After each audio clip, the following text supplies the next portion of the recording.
নমস্কার, আমি আশালতা। আজকে আমি আপনার মাশরুম কিভাবে ক্লিন করতে হবে বাড়িতে। মাশরুম অনেক সময় আমরা বাজার থেকে নিয়ে আসি, দেখবেন অনেক নোংরা থাকে, আর ভালো মতন এটা পরিষ্কার না করলে এটা কিন্তু খুবই খারাপ। এমনিতে মাশরুমের মধ্যে অনেক নোংরা, অনেক মাটি থাকে, আর আমরা অনেক সময় বারবার ধুইতেও এই ময়লাটা আমরা পরিষ্কার করতে পারি না।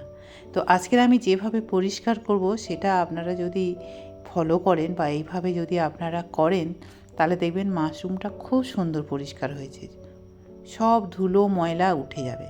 তার জন্যে আমাদের লাগবে এখানে আটা, মানে গমের আটা, ময়দা নয়, কিচ্ছু নয়, গমের আটা। আর এটা সবসময় বাড়িতে, বলতে গেলে সবাইয়ের বাড়িতে থাকে। তো এইটা এখানে আমি 2 চামচের মতন নিচ্ছি, নিয়ে এটা একটু শুকনো অবস্থায় একটু ভালো করে এটা সব মাশরুমের গায়ে লাগিয়ে নিতে হবে, আর একটা জায়গা, বড় জায়গাতে এটা নিতে হবে। খুব ভালো করে আমরা এইভাবে রগড়ে নেব। আর এই মাশরুমের উপরে দেখবেন একদম একটা লেয়ার মতন থাকে, একটা এটাও উঠে যাবে। এইভাবে রগড়ালে পুরো ক্লিন হয়ে যাবে, খুব সুন্দর পরিষ্কার হয়ে যাবে। প্রথমে এরকম শুকনো অবস্থায় এইভাবে একটু ঘষে নিতে হবে। তো দেখতে পাচ্ছেন আপনারা কত সুন্দর এটা উঠে যাচ্ছে, পরিষ্কার হয়ে যাচ্ছে। এই যে নোংরাগুলো, দাগগুলো, তো এইভাবে আমরা সবগুলো একটু পরিষ্কার করে নেব।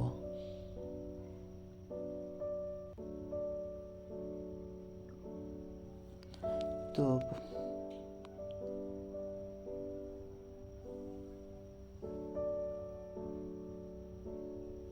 মাশরুম এমনিতে একটা ফাঙ্গাস জাতীয় সবজি, যেটা না ভালো করে পরিষ্কার করলে এটা কিন্তু অনেক ক্ষতি হতে পারে। তো সেই জন্যে আমাদের এটা খুব ভালো করে পরিষ্কার করে নিতে হবে।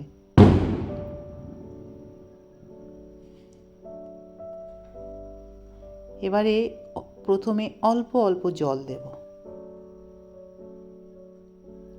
একসাথে বেশি জল দেব না, অল্প অল্প জল দিয়ে আবার একটু এইভাবে মেখে নেব সবগুলোর গায়ে ভালো করে।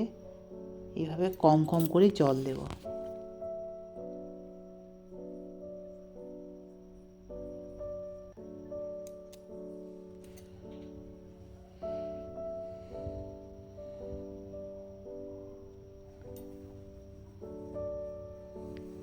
আর এটা এমনিতে এত সুস্বাদু একটা সবজি, তো এইটার জন্যে আমাদের এইভাবে একটু সময় দিতে হবে, দিলে এটা রান্নাটা খুব ভালো হবে। তো দেখুন আমি একটু সময় নিয়ে করছি, আপনারা দেখুন।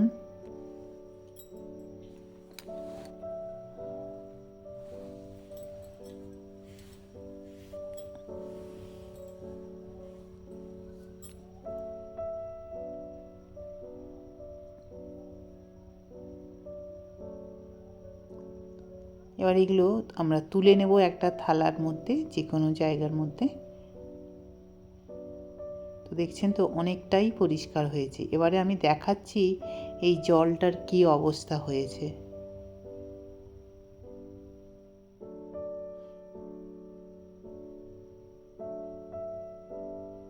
তো দেখুন জলটার কি অবস্থা হয়েছে, দেখুন পুরো কালো আর কত নোংরা। আর মাশরুমটা দেখছেন অনেক পরিষ্কার হয়ে গেছে।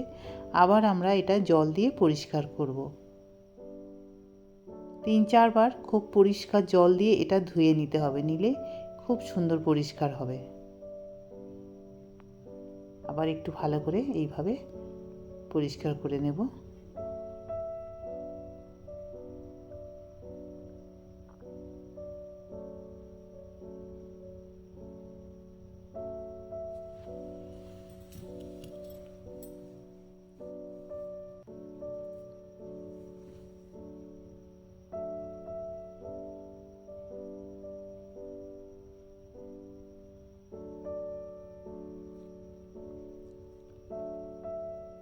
আবার মাশরুমগুলো এই জল থেকে তুলে নিলাম, তুলে নিয়ে আবারও দেখাচ্ছি আপনাদের এই জলটা আবার কত নোংরা বেরিয়েছে দেখুন।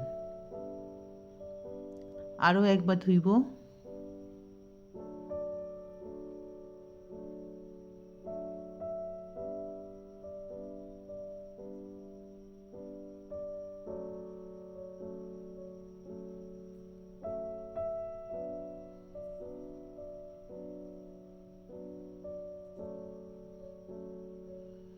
যতক্ষণ এখান থেকে ময়লা বেরোবে ততক্ষণ এটা একটু ধুয়ে নিতে হবে।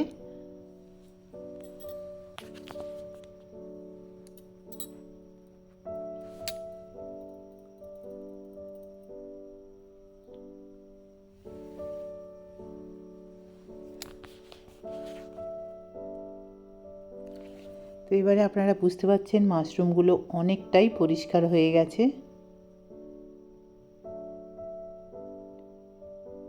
তো আমি এখানে 3 বার ধুয়েছি জল দিয়ে দিয়ে। তো এবারে মাশরুমগুলো পরিষ্কার হয়ে গেছে। এবার আমি এটা রান্নার জন্যে রেডি করে নিয়েছি। তো কেমন লেগেছে এই ভিডিওটা আপনারা অবশ্যই কমেন্ট করে জানাতে পারেন।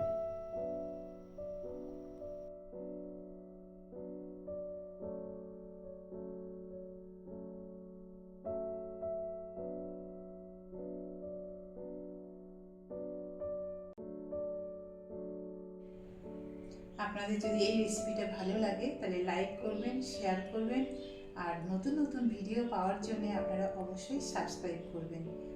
নমস্কার।